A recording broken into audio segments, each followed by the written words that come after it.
Hi, I'm Dave Karger. Welcome back to TCM. Up next, Paul Newman gives one of his signature performances in the classic 1967 prison drama Cool Hand Luke. The movie was adapted from a novel by Don Pierce, who wrote the story from his own personal experience. Pierce was a safecracker who was convicted for burglary when he was 21 years old, and he served time on a chain gang in a southern prison camp.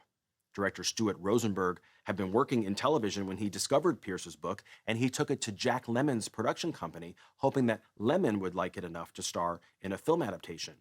Jack Lemmon loved it and was eager to produce the film, but he knew, to his credit, that he wasn't the perfect fit for the title role. Luke is a likable, good-natured guy who has one fatal flaw: he can't play by society's rules. He's the ultimate rebel, and that gets him into serious trouble when he's sentenced to work on a chain gang at a brutal prison camp.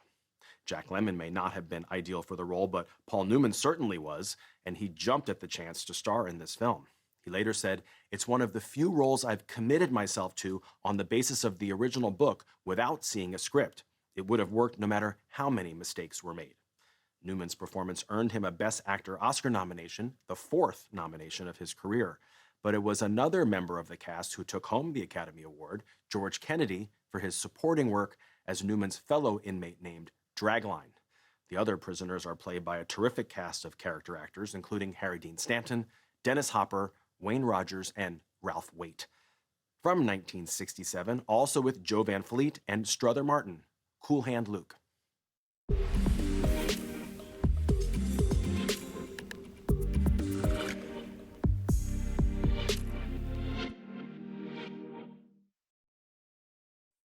Cool Hand Luke was adapted from a novel by Don Pierce, but Pierce was one of the few people who didn't like the film.